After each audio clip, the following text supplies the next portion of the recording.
So yeah, Eurofurence happened a month ago.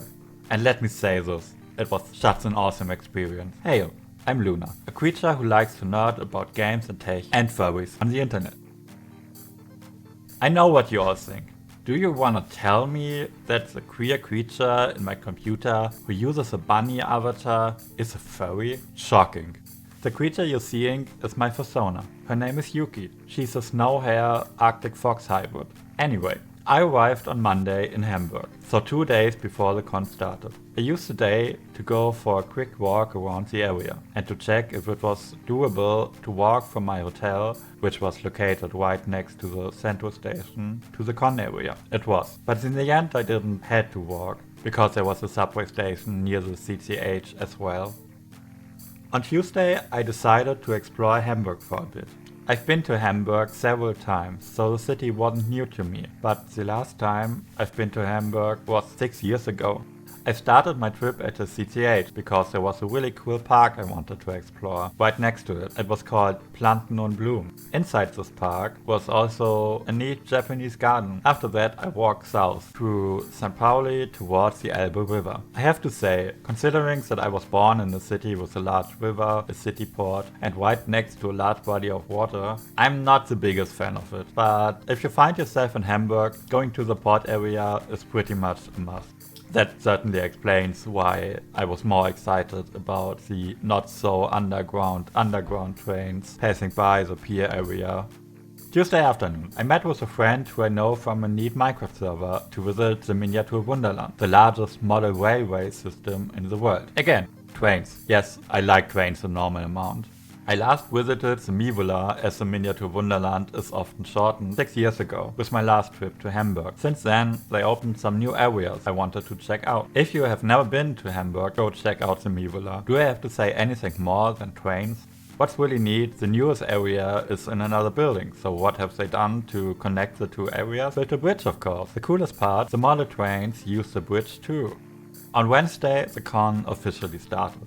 I went to the CCH to see that people were already queuing up for registration. Although it wasn't my first Eurofurence, it was my first EF in Hamburg. My first and only other furrycon I've been to was EF 2022, while it was still in Berlin. So yeah, I picked up my badge, read the con book, learned that they offer quiet rooms, and explored a bit. It was so awesome to see all these creatures walking around with fursuit. Later that day I visited a panel about fursuit making and closed the day with a rave. I really appreciated that one DJ at the Wednesday rave explicitly played Hardstyle. I love Hardstyle, but in my local area there are almost no Hardstyle events. That being said, I really enjoyed my time at the rave.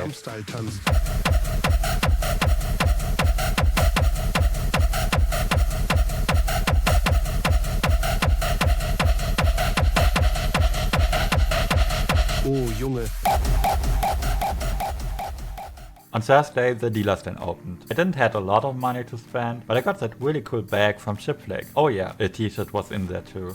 One thing I have to criticize, on that day the game dev, Fediverse and Bunny meetup happened at the same exact time slot. So as a bunny who makes games and uses the Fediverse a lot, that was an issue. In the end, I went to the game dev meetup and talked with a really cool Scottish wolf. He also streams on Twitch, go check him out. Luckily, the game dev and Fediverse meetups were in rooms right next to each other, so I had the opportunity to join it after an hour. And look, that's me. Met some cool creatures there as well.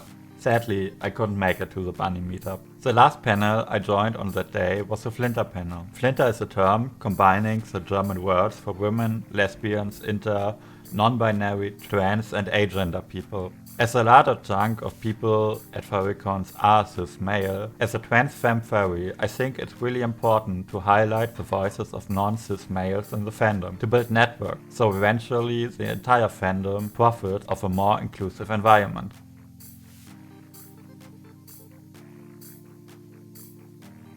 Friday, the day of the fursuit parade. Before I show you some images, let me just say, so much floof.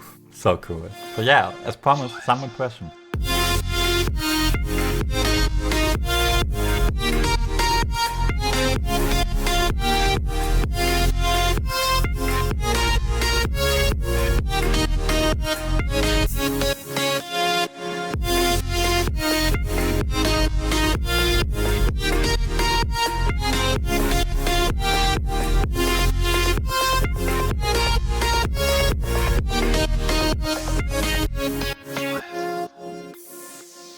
Later that day, I joined the panel from Coda, you can find them here on YouTube as well, on creating content that nourishes you. Super entertaining and informative panel.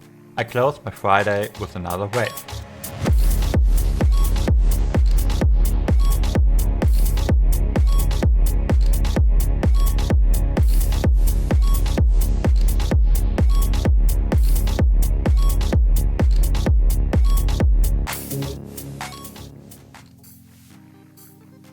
The last day of Eurofurence. Time flies when you're having fun. But it wasn't over yet. On that day, I visited a panel about how to make Plussy patterns by the creature who made the website Plussify. So that was super neat. Some hours later, it was time for the closing ceremony. During the show, they announced that at the point of the ceremony, about 40,000 euros were collected in donations towards the Hamburger Tierschutzverein, an animal rescue organization. I don't know about you, but I believe that furries are pretty cool creatures. After the show, it was time for one more wave before going back home.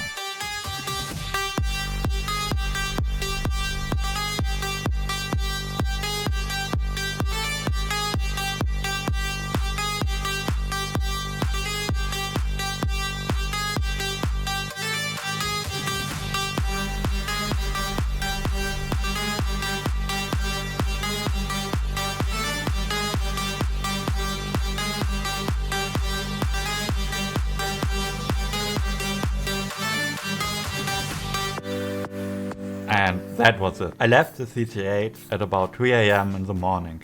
What can I say? I'm happy to be in this fandom, joined by so many creative, talented creatures. People in the fandom be like no thoughts had empty, and then be like a rocket scientist or enriching the fandom by their amazing art. In short, it was so awesome to be at EF, and I really hope to go there again next year and meeting everyone again. With that being said, have you been to any furrycons? Let me know in the comments. Also, if you like this video, feel free to subscribe. Hope to see you soon.